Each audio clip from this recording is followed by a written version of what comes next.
Dans le cadre de la coopération bilatérale et parlementaire entre la République démocratique du Congo et les Pays-Bas, l'ambassadrice hollandaise en RDC, Angèle Samoura, a été reçue le jeudi 3 avril 2025 par le président de l'Assemblée nationale, le professeur Vital Kamerhe, échangeant autour de la situation sécuritaire qui prévaut dans la partie est de la République démocratique du Congo, occasionnée par une guerre d'agression menée par le Rwanda et ses supplétifs du M23. La diplomate hollandaise a transmis au speaker de la Chambre basse du Parlement un message de soutien de son pays. L'hôte du speaker de la Chambre basse du Parlement qui a condamné au nom de son pays la violation de l'intégrité territoriale de la République démocratique du Congo a par ailleurs fait savoir que le Pays-Bas soutient tous les processus de paix engagés pour les retours de paix en RDC. J'ai fait une visite de courtoisie avec Monsieur le Président de l'Assemblée nationale. On se voit pour parler un tout petit peu du pays, des possibilités, des soucis et comment en tant que Pays-Bas on peut appuyer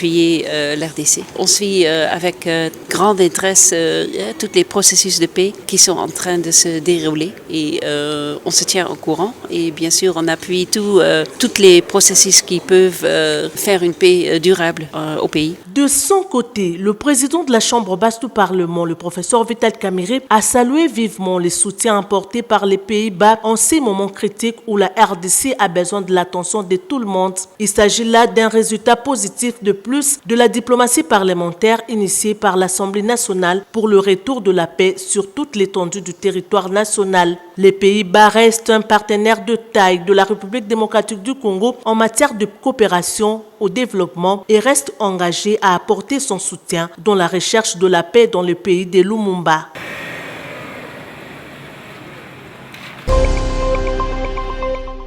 Les députés du caucus des Béni expriment leur vive préoccupation face aux tensions croissantes entre l'Institut congolais pour la conservation de la nature, ICCN, les populations locales et les forces armées dans les zones protégées. Lors d'une réunion tenue le jeudi 3 avril 2025 avec le président de l'Assemblée nationale, le professeur Vital Kamerhe, ces élus ont appelé à une intervention urgente des autorités afin de stabiliser la situation. Ces députés nationaux ont sollicité l'implication du président de la Chambre basse du Parlement, reconnaissant son rôle de pacificateur pour faciliter une résolution qui garantirait une cohabitation harmonieuse en traitant les causes profondes du conflit. Nous avons eu à lui demander de s'impliquer puisque lors de la législature de 2011, le dossier de l'ICCN dans sa cohabitation avec la population était déjà traité au niveau de l'Assemblée. Le principe de la continuité de l'État étant en cours, nous lui avons demandé de se référer aux archives et de révéler le processus qui ne demandait que le décret du Premier ministre pour essayer de faire la démarcation des limites du parc national de Virunga pour que la population cesse de se tirailler avec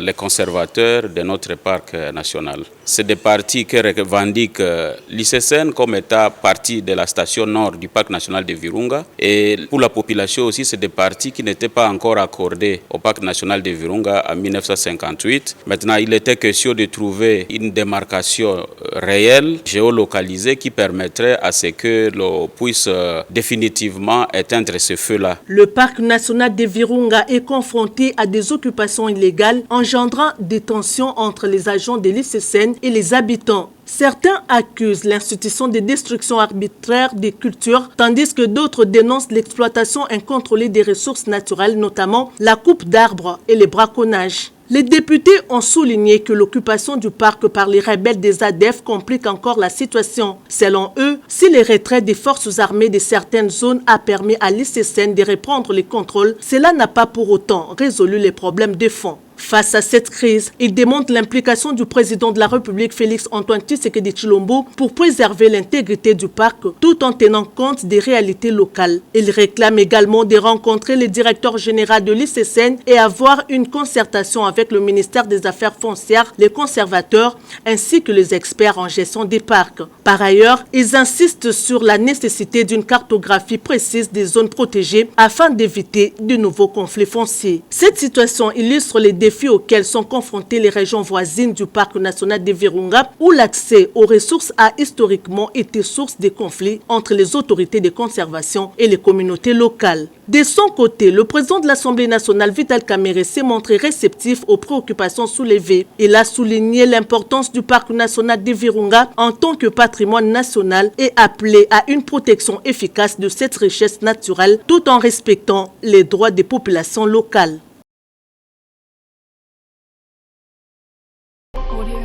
Ayant appris la grogne du personnel administratif de l'Assemblée nationale, le président Vital Kamerhe a fait appel à la délégation syndicale de cette institution, porteurs de leurs revendications pour échanger autour de leurs desiderata. À la tête du bureau de l'intersyndicale, la présidente Mbalayi Mukamba Viki a exposé au speaker de la Chambre basse du Parlement les grandes lignes des revendications du personnel administratif de l'Assemblée nationale. Il s'agit notamment du paiement tardif des primes et de la fossée qui s'est créée entre la période du paiement de la prime et des salaires. Non-application des avantages reconnus par l'article 280 du règlement intérieur tel que la dotation des frais de fonctionnement. À cela s'ajoutent les problèmes administratifs liés à la non-maîtrise de l'effectif des agents et cadres de l'administration de cette institution.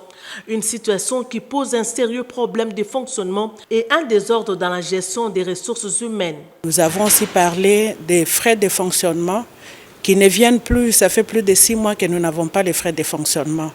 Ça pose un sérieux problème au niveau de l'administration pour son fonctionnement. L'honorable président nous a promis d'essayer de prendre langue avec la Robank, qui est la banque qui nous paye, parce que c'est elle qui domicilie les salaires des fonctionnaires de l'Assemblée nationale, pour essayer de voir comment on peut par exemple prélever 2 fois le mois sur les salaires des agents et fonctionnaires de l'Assemblée nationale. Je demande à tous nos collègues qui nous suivent, les collègues de l'Assemblée nationale, en leur disant qu'ils doivent rester calmes. L'honorable président a promis de s'y mettre pour trouver la solution à tous les problèmes posés. Le président Vital Kamerhe, soucieux d'améliorer les conditions de travail des agents et cadres de l'Assemblée nationale, a instruit à la questeur Chimène Polipoli de se pencher en toute urgence sur les revendications financières des agents afin d'apporter une solution dans les plus brefs délais.